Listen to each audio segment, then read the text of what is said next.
Muy bien, pues vamos a empezar la radiología básica o la anatomía básica de la radiografía de tórax.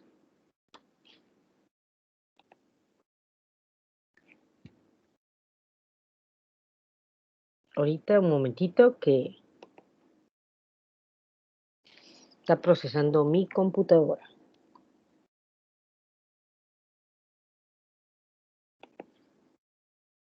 Muy bien, empezamos, médicos. Demos la lectura de una anatomía básica en la radiografía de tórax, ¿ok? Y nos menciona el artículo que conocer la anatomía normal es un requisito para la interpretación de cualquier estudio imagenológico. Hablamos radiografía, resonancia magnética, tomografía axial computarizada, emisión de positrones, entre otros estudios que ustedes van a ver en la formación académica. Y nos habla que en el tórax vamos a hacer dos tipos de radiografía, una radiografía postero-anterior y una lateral. Pero no quiere decir que estas dos sean las únicas. Hay otros estudios dentro del tórax, ejemplo, también está la radiografía anteroposterior, está la radiografía oblicua, pero son estudios que no se emplean comúnmente, al menos que ustedes quieren descartar alguna patología y que ese tipo de radiografía les permita hacerlo. Por lo tanto, pues el primer paso que nos dice es aprender anatomía normal, porque es algo clínico, algo diario, y que cuando nosotros vemos esto podemos identificar estructuras del mediastino. Ya le platiqué que el mediastino es el espacio entre los dos pulmones, es un espacio virtual, y que Andrés de Vesalio le vio un espacio en forma de L. Podemos identificar el corazón, los ilios. Una vez le platiqué que un ilio es una entrada a un órgano, así como la puerta de su casa es una entrada y una salida. Los campos pulmonares se le llama la expansión de los pulmones dentro de la pared torácica, incluso la pared torácica y tejidos blandos. Muy bien, pues vamos a empezar. Este artículo, fíjense que maneja una nomenclatura tipo argentina. ¿Cuáles? Las cisuras oblicuas le dicen cisuras mayor. La cisura transversa le dice cisura menor. ¿Ok? A las ramificaciones de del árbol bronquial le da otros términos, pero eso lo vamos a ir viendo en el transcurso de la clase. Muy bien. Entonces, como ya platicamos, el conocimiento anatómico normal es fundamental para que yo pueda interpretar un estudio imagenológico como el que estamos viendo aquí. Y por lo tanto, nosotros tenemos que aprender que hay criterios para una técnica adecuada de interpretación de rayos X en proyección postero-anterior del tórax. Y aquí le muestro una imagen, lógico, aquí lo veo y ya de seguro muchos ya aprendieron cómo interpretarla. Acuérdense que ahorita el objetivo no es que me digan, doctora, tiene una retracción o tiene una telectasia o puedo observar un edema. No, no, no. Ese no es el objetivo. El objetivo es que ustedes puedan identificar las estructuras anatómicas. Entonces, una característica de esto es que cuando se toma ese tipo de imagen, se le solicita al paciente que haga una inspiración profunda. Y el objetivo es que se atrape el aire, se tome la radiografía y nosotros los médicos podamos observar de 9 a 10 espacios intercostales. Me dice, oiga doctora, no que me dijo que hay 9 espacios intercostales anteriores. Sí, anteriores, pero acuérdate que se está tomando la imagen de atrás hacia adelante. Entonces podemos ver los espacios intercostales posteriores. Y aquí vemos, miren, la primera costilla, su primer espacio, la segunda, su segundo espacio intercostal, la tercera, el tercer espacio, y así sucesivamente. También nos refieren que al principio las costillas son de forma horizontal, porque se toman de la parte posterior, y posteriormente se va haciendo oblicua porque vas viendo la parte anterior, ¿ok? Entonces ves primero horizontal los espacios y posteriormente lo ves oblicuo porque estás viendo la proyección postero anterior.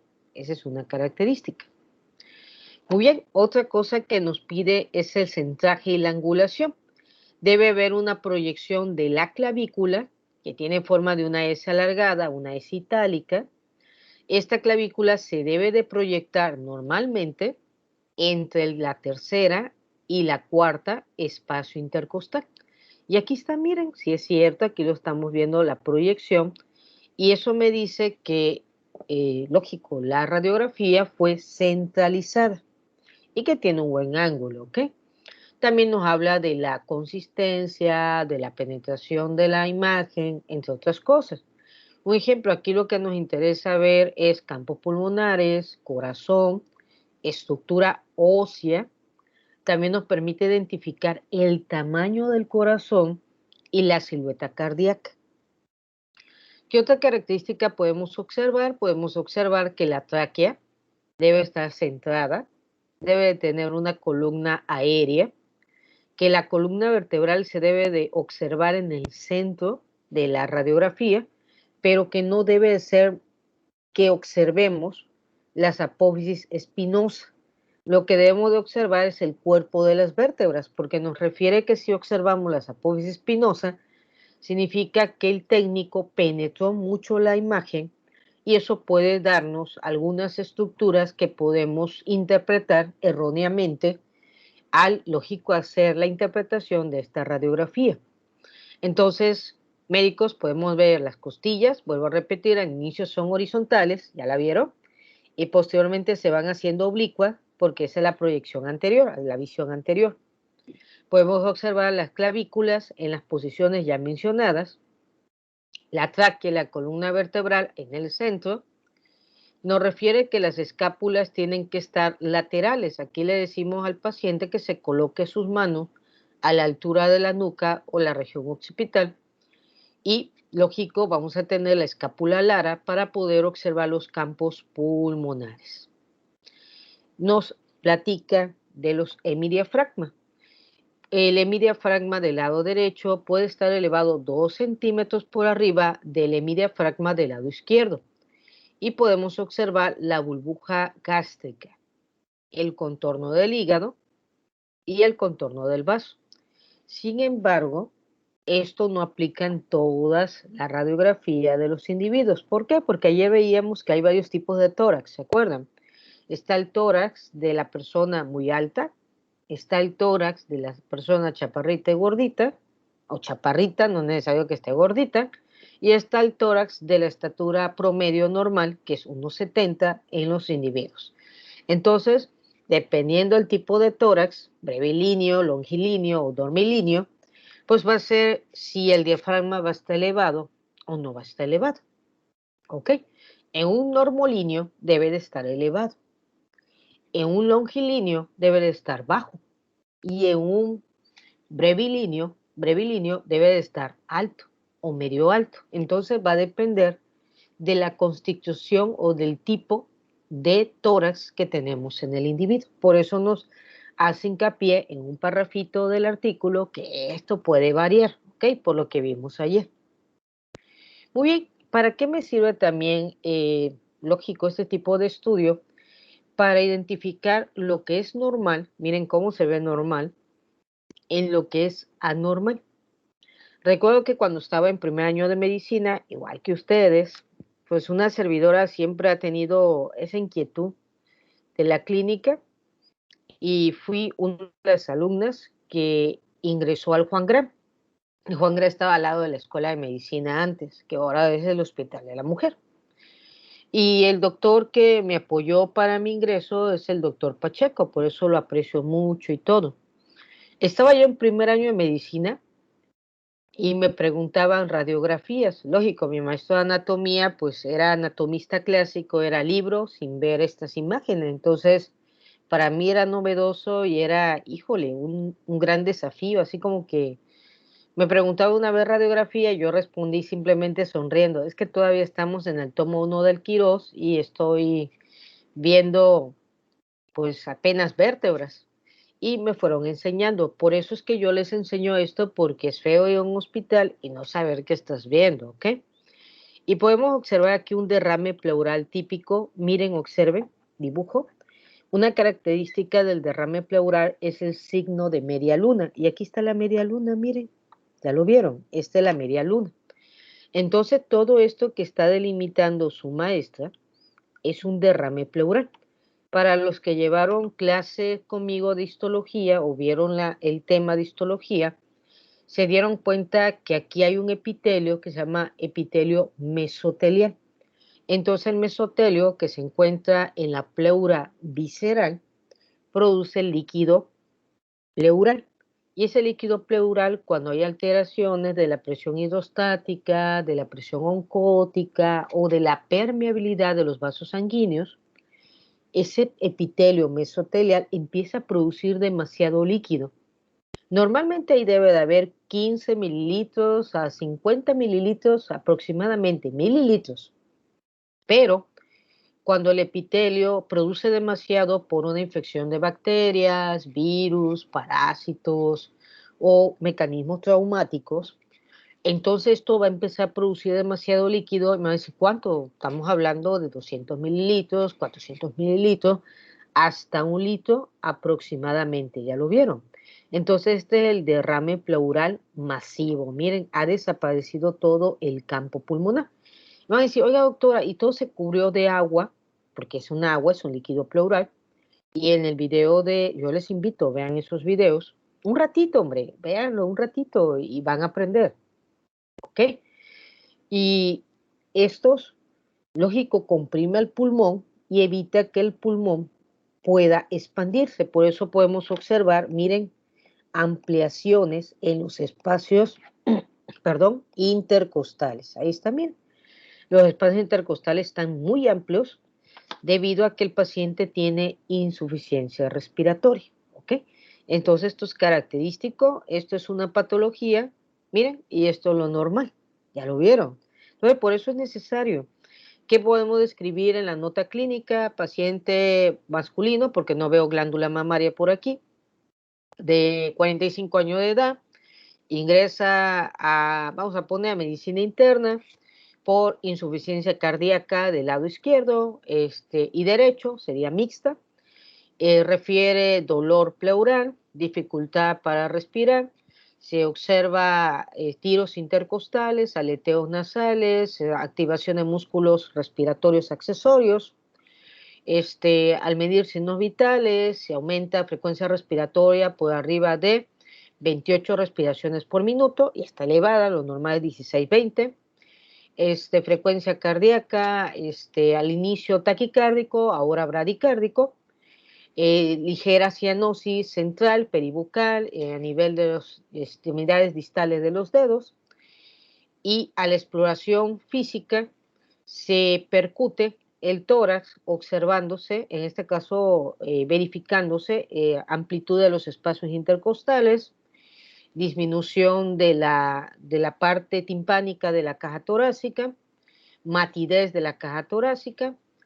A la auscultación, coloca tu esteto, no se ausculta campos pulmonares y en la radiografía se observa derrame pleural típico abarcando el lóbulo inferior del pulmón izquierdo y el hemidiafragma izquierdo con desaparición del receso costo diafragmático. Y ahí está, ya describiste tú tu radiografía, qué tenía y todo, y ya le diste el diagnóstico. Lógico, eso lo hace, yo le acabo de dar una interpretación radiográfica de un estudiante, pero lógico, esto lo agarra, lógico, ya nosotros los médicos, o lo agarra el internista, pues crea todo más de una hoja de interpretación de estudios, porque aquí le tiene que colocar que encontró en los estudios de laboratorio, qué antecedentes tiene el paciente, qué fármaco está tomando, qué padecimiento actual presenta, entre otras cosas. Muy bien, entonces para la evaluación adecuada de la estructura tridimensional del tórax, como ya platicamos, es una proyección bidimensional y es una proyección postero-anterior y una proyección lateral. Aquí vemos la lateral y aquí vemos la postero-anterior. Para esto, pues se tuvo que colocar al paciente sobre un chasis o sobre una placa radiográfica, como le dicen algunos. El rayo tuvo que venir de la parte posterior de su cuerpo hacia la parte anterior y por eso lo primero que podemos observar es el cuerpo de la columna vertebral. la porción horizontal de las costillas y posteriormente la oblicuidad de las costillas, ¿ok? Muy bien.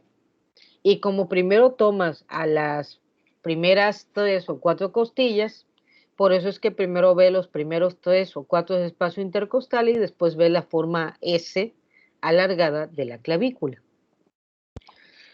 ¿Esto para qué nos sirve? Esto nos sirve mucho porque el corazón está cerca de la placa o chasis radiográfico.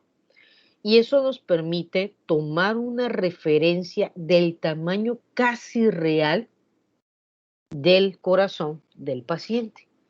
Si nosotros hiciéramos una radiografía antero-posterior, vamos a poner aquí el individuo, aquí está el individuo, aquí está el corazoncito del individuo, entonces lógico, el chasis ya no estaría aquí, el chasis estaría acá en la parte posterior. Entonces, al tomar la imagen, que sería en este caso antero-posterior, el corazón se magnificaría. ¿Sí? La columna vertebral aquí está magnificada, ¿eh? Aquí no me sirve medir los espacios intervertebrales. Si alguien me dice, oiga, doctora, fíjese que me dijo, vamos a poner otro doctor, que tengo una hernia en T4. Y aquí está algo mi radiografía, entonces yo le puedo decir, señor, fíjese que las radiografías no me permiten identificar el tamaño de los discos intervertebrales. Me da una estimación, pero no porque se han magnificado.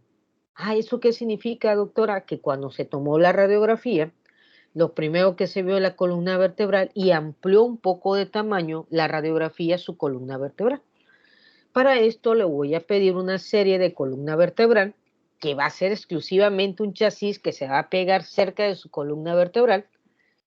Y si en caso de que la serie radiográfica no me permite verificar la lesión, lo idóneo aquí es una resonancia magnética que me va a permitir identificar la columna y la médula espinal para descartar alguna lesión neurológica que esté ocasionando el disco intervertebral. Fíjense, todo eso debemos de saberlo.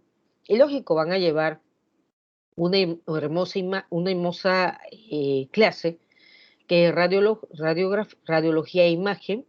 Espero que le dé el doctor Cobos o le dé el doctor Amir. La verdad a mí me dio el doctor Amir y excelente médico, aprendí demasiado. Muy bien, ¿qué es lo que vamos a ver anatómicamente? Anatómicamente, pues vamos a ver al esternón, vamos a ver lógico al pericardio, vamos a observar a la aorta ascendente, al callado de la aorta descendente, que lógico estaba hasta detrás, ¿sí o no?, del corazón. Y vamos a observar también la tráquea, el esófago no se observa, les comento. Vamos a observar las costillas, ¿ok? La columna vertebral, lógico, y no se debe de observar las apófisis espinosa porque si no quiere decir que hay una penetrancia de más, ¿ok? De la zona. Y aquí podemos observar la división radiográfica del mediastino de acuerdo a la clasificación de Felson. Lógico, esta sería una radiografía no postero anterior, sino lateral. Y podemos observar, miren que el pericardio, vamos a delimitar aquí el pericardio, va, lógico, este pericardio va a permitirnos la delimitación del mediastino anterior, del mediastino medio, que también va a estar parte del pericardio, y del mediastino posterior, ¿ok? Podemos observar que esta radiografía nos permite ver los hemidiafragmas, pero aquí se cruzan los hemidiafragmas. ¿Qué significa eso? Que podemos observar tanto el hemidiafragma del lado derecho como el hemidiafragma del lado izquierdo. Y podemos observar que el derecho es más alto por el hígado y el izquierdo es más bajo por, lógico, el vaso. Y aquí vemos la burbuja gástrica. Ok, quito esto para que puedan identificar las imágenes. ¿Qué nos hace referencia aquí esta imagen? Muy bien, que en la mediastino anterior vamos a encontrar el esternón, aquí lo vemos, ya lo vieron. Vamos a encontrar el borde posterior y borde anterior de la tráquea. Aquí está la tráquea, desde aquí se ve la tráquea. Mediastino medio está situado 1 centímetro por detrás del borde anterior de los cuerpos vertebrales. Y lógico, vamos a ver parte de la silueta cardíaca. Y mediastino posterior, pues vamos a ver la columna vertebral y parte de la trama bronquial. Muy bien. Y aquí vemos una imagen clásica y vemos, lógico, los dos tipos de pleura. La pleura parietal, que se une a la pared torácica, y la pleura, lógico, visceral, que se relaciona íntimamente con el pulmón. Por lo tanto, la pleura la vamos a clasificar en pleura cervical, pleura costal, pleura diafragmática, y aquí hacemos un receso.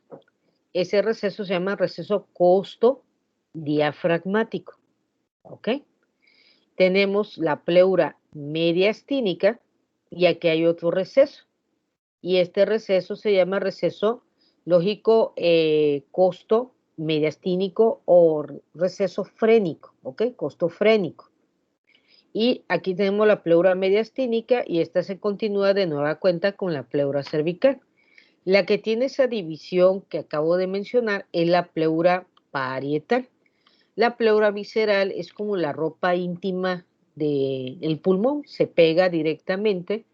Le decía una vez un alumno, si tú quieres despegar la pleura visceral, pues tienes que romper el pulmón y pues no tiene caso.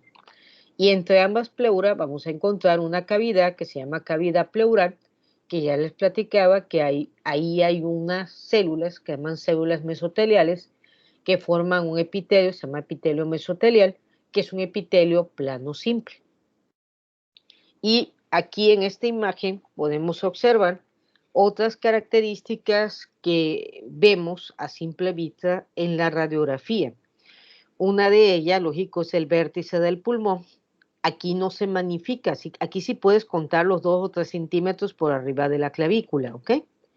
Podemos observar el contorno de la pleura, otra vez cervical, parietal, ya lo vieron, costal, receso costo diafragmático, receso costo mediastínico frénico, pleura mediastínica, miren, y la pleura cervical de nueva cuenta, o apical. Podemos ver, acuérdense que no le decimos fisura, sino decimos cisura, por lo que ya le platiqué, y a eso ya quedó obsoleto. Sin embargo, el artículo todavía lo emplea, pero yo como docente le tengo que decir que ya es una nomenclatura obsoleta. Es como decir arteria carótida primitiva, cuando la palabra primitiva ya no se utiliza, es arteria carótida común. ¿Ok? Y podemos observar la cisura horizontal, ¿ok? O cisura menor, como le refieren algunos autores, y la cisura oblicua o cisura mayor. Y como ya les había platicado, el lóbulo superior, el lóbulo medio, se observa más en el tórax, en su visión anterior, aunque este es postero anterior, lógico la proyección, y casi poquito observamos el lóbulo inferior. Y podemos observar aquí igual los mismos tipos de división de la pleura, cervical, costal, diafragmática, mediastínica, y como refiere su artículo, parece que el pulmón del lado izquierdo es de menos tamaño debido a la silueta cardíaca, que si yo paso aquí un plano medio, lógico, 1/3 del corazón va a estar posicionado hacia la derecha y 2/3 del corazón va a estar posicionado hacia la izquierda.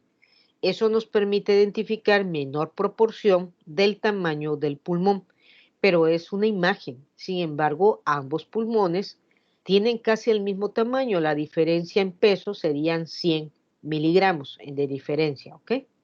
Muy bien, aquí vemos el hemidiafragma derecho, el hemidiafragma izquierdo, el hígado, ¿ok? El estómago, nos dibujaron aquí la silueta del estómago. Igual nos dibujaron la silueta del esófago, aunque no se ve, como ya había mencionado, porque la aorta descendente está delante del esófago y lo cubre. Delante, ¿por qué? Otra vez, como se tomó póstero anterior, pues lo primero que vio la radiografía, ¿quién fue? A la aorta torácica. Y después, ¿a quién vio? Al esófago. Entonces, tomó a la aorta, pero no tomó al esófago. Por eso es que no podemos visualizar apropiadamente el esófago. Pero sí la podemos ver en la región abdominal, porque la aorta ya estaría por acá. Estamos en el plano central y vemos la burbuja gástrica. Con respecto a la silueta, pues aquí podemos ver de manera esquemática la silueta del corazón, pero oigan, escuchen bien, no podemos ver a grandes rasgos el tamaño de la aurícula derecha, de la aurícula izquierda, del ventrículo derecho y del ventrículo izquierdo, no. Eso no, eso para eso necesitamos un ultrasonido de cavidades cardíacas y una, bueno, que se llama ecografía cardíaca. Y necesitamos, si quieren ustedes, una tomografía axial computarizada 3D. Pero sí podemos ver, como menciona el autor, que yo tengo un borde, el lado derecho, y que está conformado por la aurícula derecha y el ventrículo derecho, y un borde izquierdo que va a estar conformado por la aurícula izquierda y el ventrículo izquierdo. Eso sí lo puedo ver. ¿Qué más puedo observar de mi silueta cardíaca? La vena cava superior, la aurícula derecha, la vena cava inferior, el ventrículo derecho, el ventrículo izquierdo. Nos refiere a que casi no observamos la aurícula izquierda. ¿Por qué? Porque vamos a observar la arteria pulmonar del lado izquierdo, el callado de la aorta, botón aórtico y la aorta descendente. Significa que esa cámara cardíaca está oculta por esos grandes vasos, ¿ok? Sin embargo, vuelvo a repetir, tú ves el contorno de las aurículas, tú ves el contorno de los ventrículos, excepto la del lado izquierdo, porque se oculta por los grandes vasos que ya mencioné, pero ves el contorno, pero no puedes ver o puedes decirle a alguien, oiga, fíjese que usted tiene crecida la aurícula derecha. No, hombre, no digan eso es porque eso es una iatrogenia. Si tú quieres ver el crecimiento de la aurícula, es por una ecografía, ¿ok? Cardíaca, por un ultrasonido cardíaco que va a permitir al médico radiólogo medir el tamaño de la aurícula de acuerdo a sus 6 paredes, la capacidad de la aurícula, fíjense cuánto de sangre está almacenando de acuerdo a su tamaño anatómico. Y aquí podemos observar, lógico, entre una imagen de un corazón normal a un corazón con aumento de tamaño, y a esto se le llama cardiomegalia. Miren, lo único que les digo, más adelante en otra radiografía les voy a explicar algo que se llama índice cardiotorácico.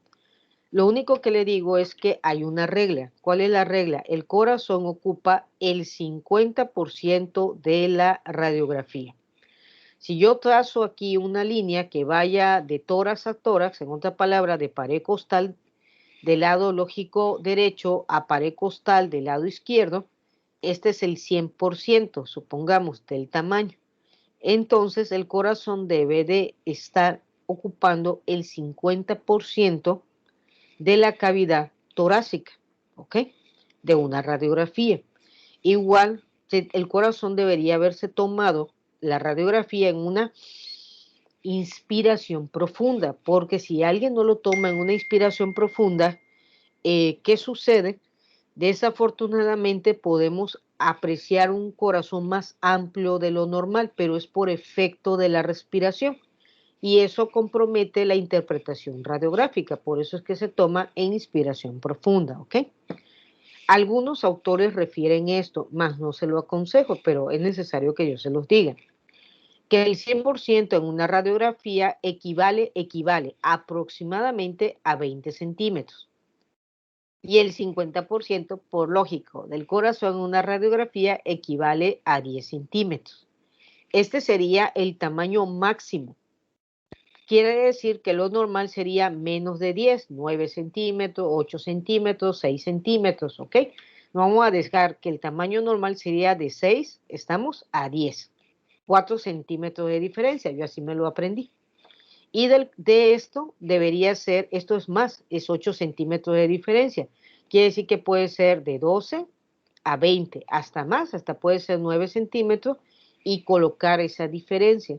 Oiga, doctora, ¿qué significa esto? Fácil, no es lo mismo un tórax normolíneo, un brevilíneo o un longilíneo. Entonces va a depender del tipo de tórax, puedo hacer la modificación pero jamás se debe de pasar de 20 centímetros y jamás se debe de pasar de 10 centímetros, ¿ok? Como un cálculo, si no quieres hacer el índice cardiotorácico, pero lo idóneo es un índice cardiotorácico, ¿eh? Muy bien. Entonces este individuo tiene cardiomegalia y aquí lo podemos observar, mire, cómo su corazón está amplio y lógico, no cumple esa regla de 20 centímetros aproximadamente, porque acuérdense que puede ser menos de 8, significa, o menos de 9, 11, 12, 13, 14, 15, así, y considerarlo normal, que no pase los 20.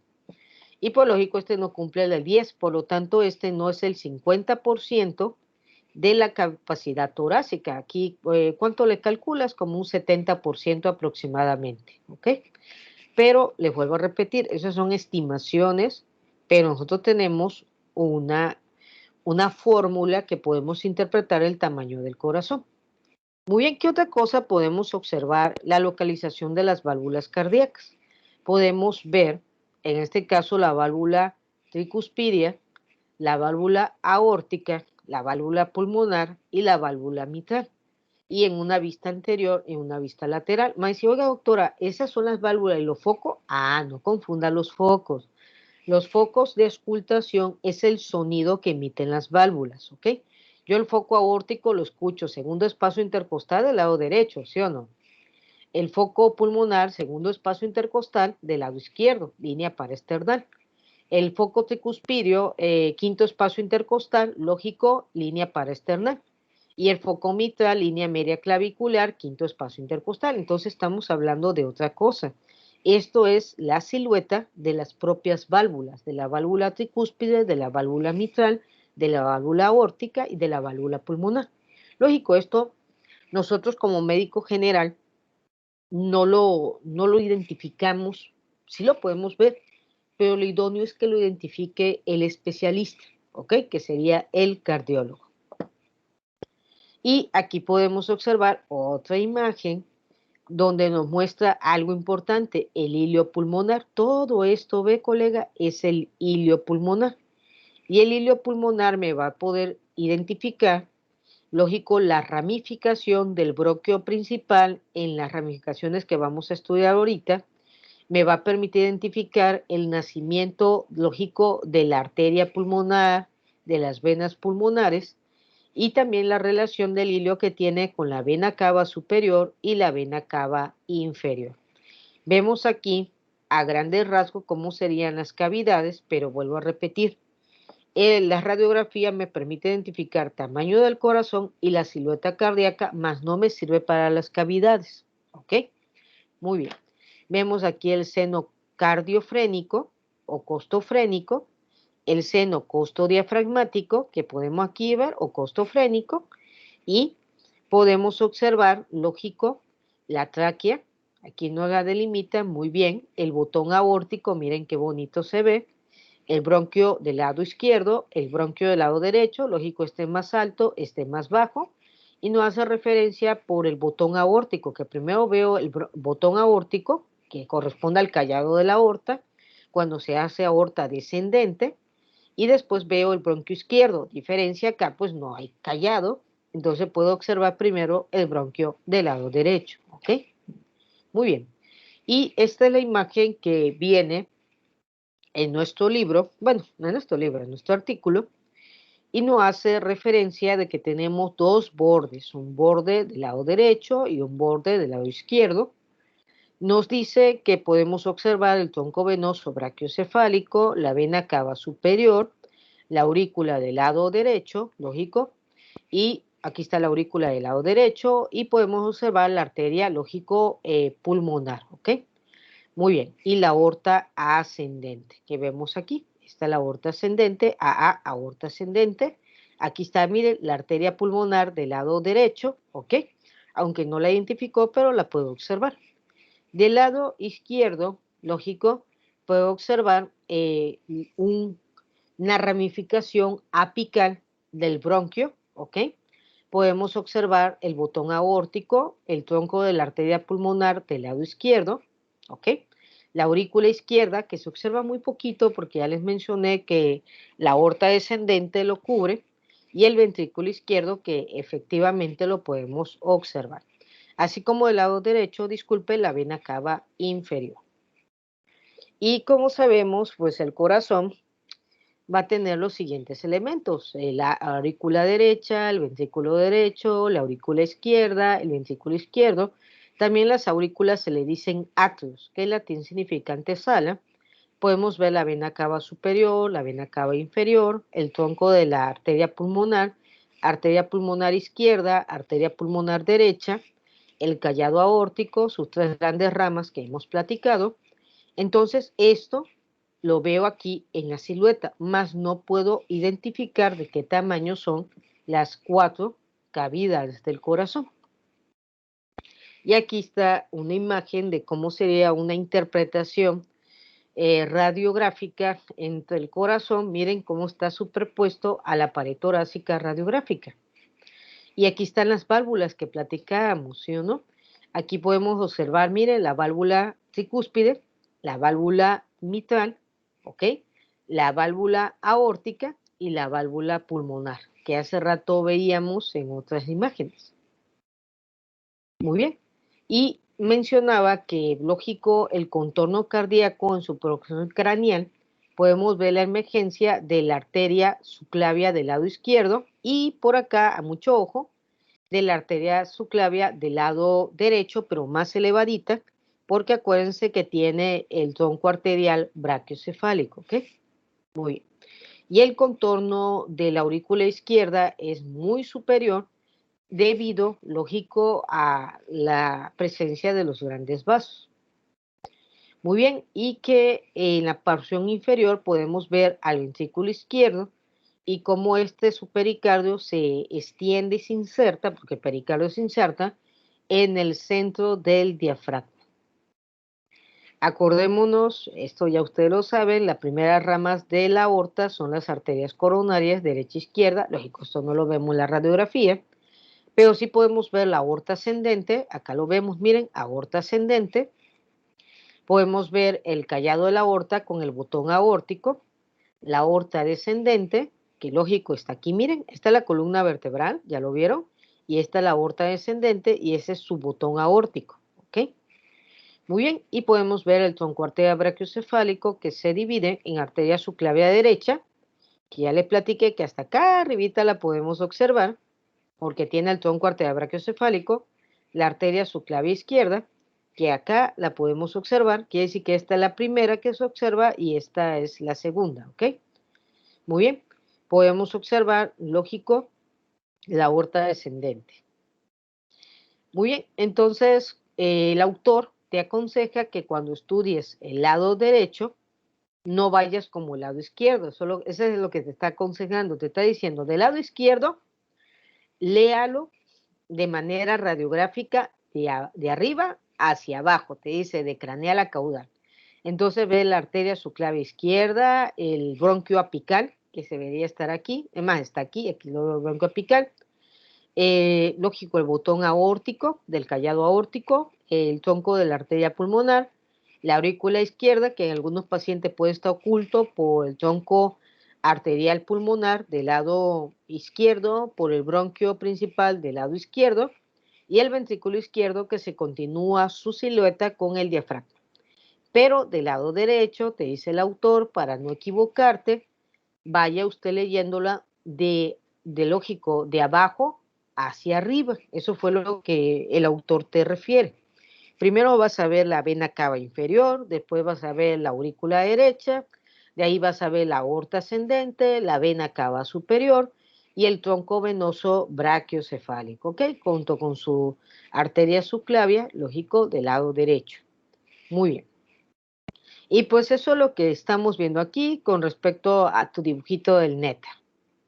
Y algo importante que nos refiere también es que podemos ver el ilio y los vasos pulmonares. Aquí podemos ver bronquio, lógico, principal derecho, bronquio principal izquierdo, y podemos observar, lógico, la arteria pulmonares, ¿ok? Las arterias pulmonares y sus ramificaciones. Para esto vamos a ver los ilios de los pulmones. Este que estamos viendo por su fisura lógico, es el pulmón del lado izquierdo. Si fuera del lado derecho, viera dos fisuras, una transversa y una oblicua, y solamente puedo ver una oblicua. Vemos aquí, qué pena que todavía no estemos en el anfiteatro, si no pasarían y verían ustedes los pulmones de un cadáver.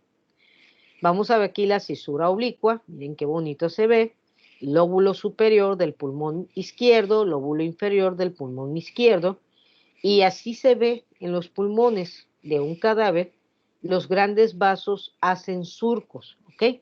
Entonces aquí vemos el surco del callado de la aorta y de la aorta descendente, miren, qué padre, ¿ok? El surco lógico esofágico, aquí te está diciendo, aquí salió el tronco, bueno, como es del lado izquierdo, pues no sería el tronco arterial brachiocefálico, sería la subclavia izquierda y la carótida izquierda. Vemos la escotadura cardíaca, miren qué tan grande está, y vemos la língula. Esta es la língula, que sería el homólogo del lóbulo medio del pulmón derecho, ¿ok?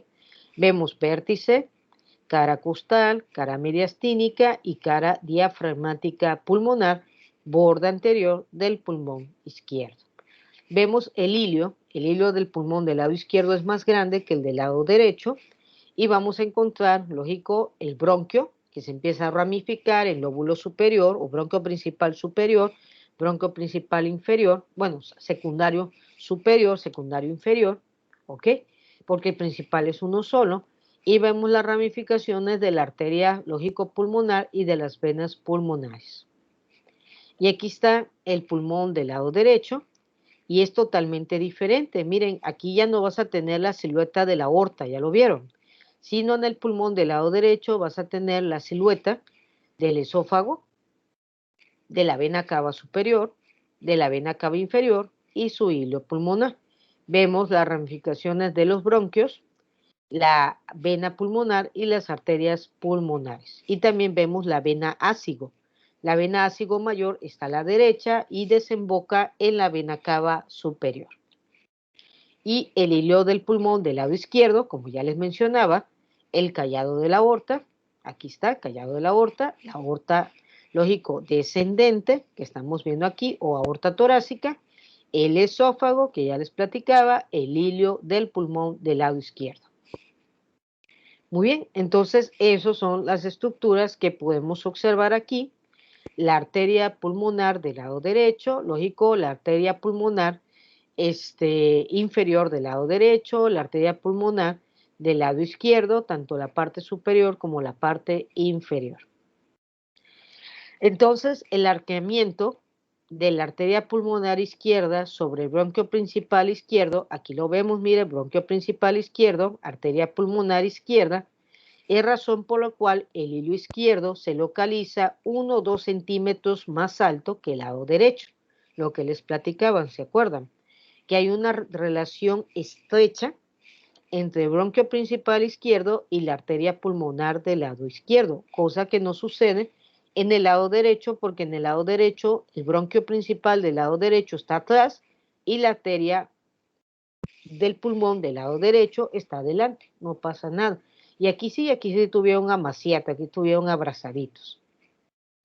Y aquí podemos observar cómo se va ramificando las arterias pulmonares. Acuérdense que las arterias pulmonares son arterias atípicas, porque son arterias que llevan sangre venosa y no sangre arterial. Eso ya lo habíamos platicado en una clase, si no, pues se lo menciono.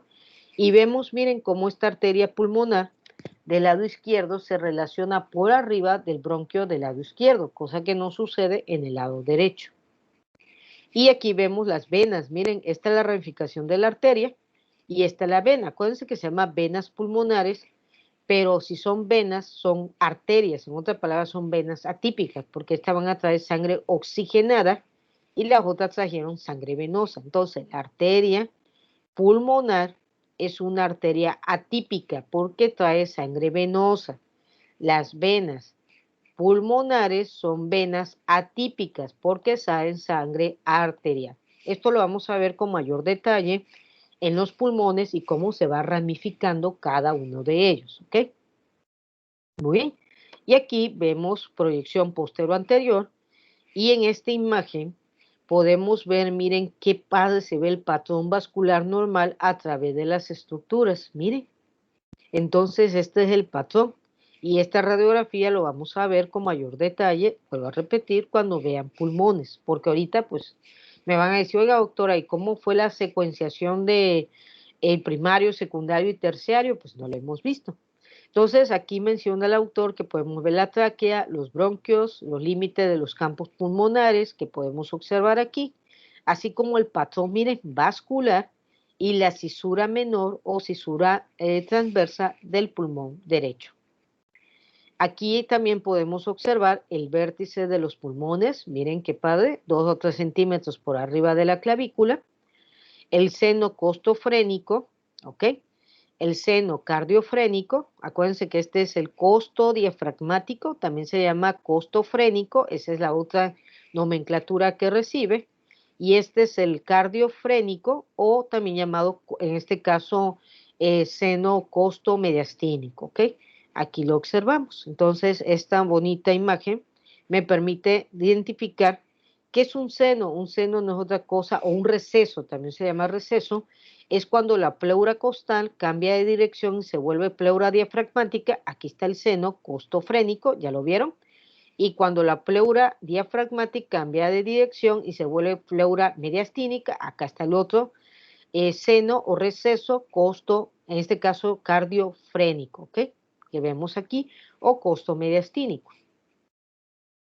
Muy bien, como sabemos, el diafragma y los ángulos costofrénicos pues van a permitir que cuando la pleura vaya haciendo sus reflexiones, sus cambios de direcciones, nosotros podamos observar, lógico, estos recesos y se puedan interpretar a través de la radiografía. Y me dice, oiga, doctor, ¿y por qué es necesario? Porque estos recesos desaparecen cuando hay un derrame pleural, cuando hay líquido en los espacios, en este caso, pleurales. Muy bien, entonces el hemidiafragma del lado derecho está limitado por una densidad homogénea que es el hígado, ¿ok? Su punto más alto me refiere que lo vamos a ver en el sexto espacio intercostal. Una vez un alumno que me dijo, oiga doctora, ¿y no que estaba el hígado hasta el quinto espacio intercostal y la quinta costilla? Sí, pero un paciente acostado y este paciente está parado, entonces desciende un espacio intercostal.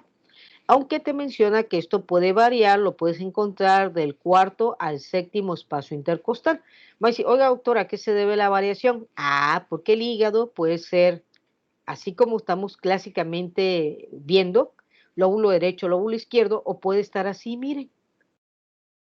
Listo, y este es el hígado y no es patológico, y si se dan cuenta es totalmente diferente a este. Significa que el hígado puede tener variaciones en su forma dependiendo del sujeto, ¿ok? Muy bien, y en el hemidiafragma izquierdo vamos a encontrar la burbuja gástrica, que corresponde al lado izquierdo del corazón, y vamos a ver el ángulo esplénico del colon, ¿ok? Cuando el colon transverso se hace colon descendente, ¿ok? Muy bien. Hasta aquí lo vamos a dejar para que mañana podamos ver bien los segmentos pulmonares. ¿Hay alguna duda, algún comentario que tengan con respecto